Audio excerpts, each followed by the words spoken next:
Hello, I'm William Bajalis, Director of MATAAC. As you may already know, we're part of a network of assistance centers that use federal funds to provide technical assistance to the nation's trade-injured small businesses. Our responsibility is the Mid-Atlantic region of the United States. Our objective is to help them grow their global competitiveness. And here's the kicker. None of the firms in this program receive any federal money. Instead, we share in the costs to engage outside experts and consultants to implement a series of knowledge-based projects over several years. Does it work? Yes, it does. That's why I'd like you to meet 4 entrepreneurs, listen to their stories, and know one important fact. They're just like you. And they've made the decision that globalization victimhood simply wasn't going to be a part of their corporate strategy going forward. I think that you'll find what they have to say interesting, and I hope, perhaps, even compelling. Take a listen.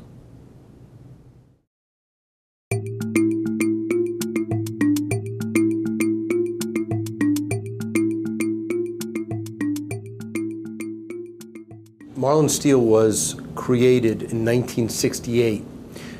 They made bagel baskets in Brooklyn, New York. And it was a very good business for 30 years. I bought it in 1998, and I thought I was going to sell bagel baskets the rest of my life, manufactured in America.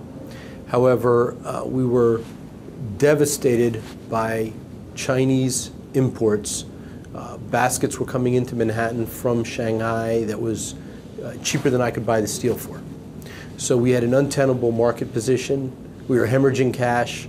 We were in it was terrible situation for Marlin. We had 2 choices. We could either become extinct or we can transform. And not to say that we haven't had our ups and downs over these years. As any business over the last decades, we've experienced highs and lows, but probably the lowest point in our modern day history probably coincided with a lot of companies in America low point, and that was the 2007 to 2009 economic debacle. In 2008, my family, the current owners of the company, sat down with our advisors. Advisors who usually we take, what they say, and 98% of the times we follow their advice, but the advice was extremely hard to swallow. This was the day before Thanksgiving, 2008. Our advisors looked us in the eye and they said, shut it down. There's nothing left at Wendell August of value. The company is worth nothing. Sell your assets, pay your debts, take whatever's left, and start a new chapter. My name is Tom Zieser. I'm the president of J Systems, a orthopedic specialty manufacturer and service provider in Cherry Hill, New Jersey. And we concentrate on renting our machines to patients for use in their home, and also exporting them to Europe and Japan and other parts of the world. The medical device industry is highly regulated with a lot of safety barriers and hurdles that need to be overcome to legitimately sell your products in the United States and the world. Prior to 1996 and the development of the European Union, the EU, the European Union, we would sell our products through a license by Underwriters Laboratories called UL 544. When the European Union was formed, they raised the regulatory barriers for the European Union with a new regulatory standard, IEC 60601-1-2, which we had to test our product to this new standard. And the company was in very, very severe financial trouble. Most of us don't really know what risk is. There are more than 20 million small businesses in the United States, and a lot of them are owned by people who have bet the farm for the privilege. Is that foolish or crazy or at the very least irresponsible? Well, yeah, perhaps some folks can say that. I think there's a better word that characterizes their behavior, though. Courageousness.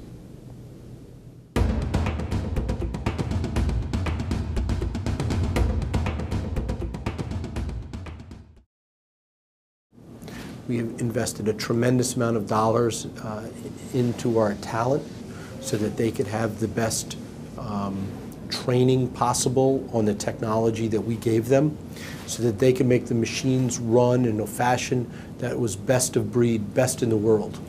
MATAAC was a partner for Marlin, with Marlin. MATAAC helped us train our talent so that we could harness this technology, these robots, this software, so that we could grow to the next level and we could prosper and thrive.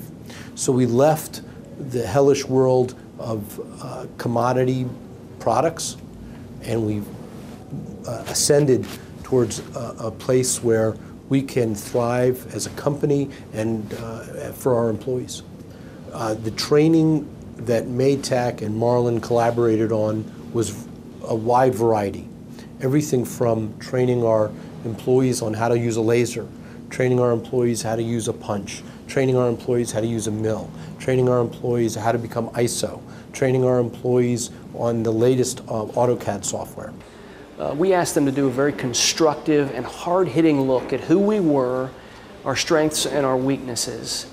And oh, by the way, there was a grant associated with that as well that was so important to us because we knew there were initiatives that we needed to take, but we just didn't have the cash to undertake them. So what a blessing. And so the team at MATAAC came in and they did an adjustment plan and they looked hard at everything we did. And I'll tell you, this report we got back was worth its weight in gold. It was about this thick. And in it looked at our leadership team, our leadership style, our operations, our sales organization, very constructively, no holds barred, and that was so important to us. One of the major recommendations is we had to strengthen our digital presence. And we were able to create a new website with that 50-50 partnership with the MATAAC grant. We continue to rely on the team at MATAAC. I'll make calls and say, hey, what do you think about, we're thinking about instituting this. Can you give me some feedback, what you're seeing in the market? And that constant and consistent feedback has been invaluable to us. We needed to make sure that this intellectual property was patented. So the patent expenses were somewhat offset by money that we were able to obtain from MATAAC. In addition to that, the new markets that we wanted to explore for this new material needed to be studied in a market research project.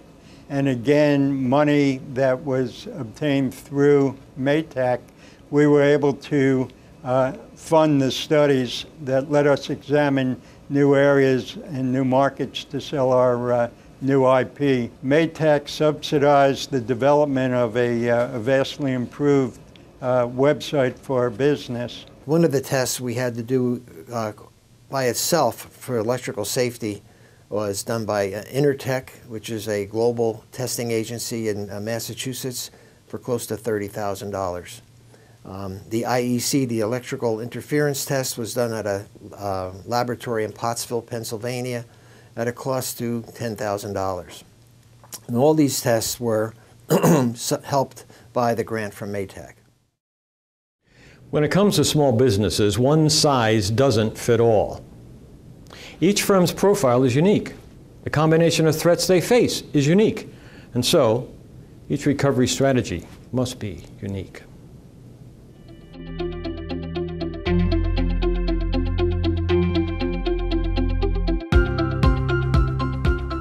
When I first bought the company, an export to us was shipping from Brooklyn to the Bronx. Now we ship literally to China. Everything made in the USA. So many products that are made here at Marlin today used to be made for over a decade in China. We're very proud of that. And we could export to 36 countries all over the world, including Singapore, Taiwan, New Zealand, Australia, and my favorite, China. So in 2009, as we began that MATAAC process, we had about 50 employees. Today we have 120. So many of the things you see at Wendell August today find their birth in that MATAAC adjustment plan. As a result of our website and our expansion geographically, we ship product to China, to Korea, to Singapore, to every major country in Europe. We've got a customer established in Russia that actually purifies a vaccine on our material. In 2005, our export sales to Germany were $12,000. And we were limited to what we could sell because we did not have the CE mark. I applied for a grant with MATAAC in 2006 and was granted an award in 2007. Our sales in 2012, after we gained the certifications and the ISO certificates and the CE mark, our sales went north of $225,000 in a span of 7 years. And that was all possible through the grant from MATAAC. The process is simple. We do all the paperwork, we prove a firm's trade injury, we share in the cost to upgrade the company's global competitiveness. So if you're ready to join the ranks of these people and not participate in victimhood, then give us a call. Do it now.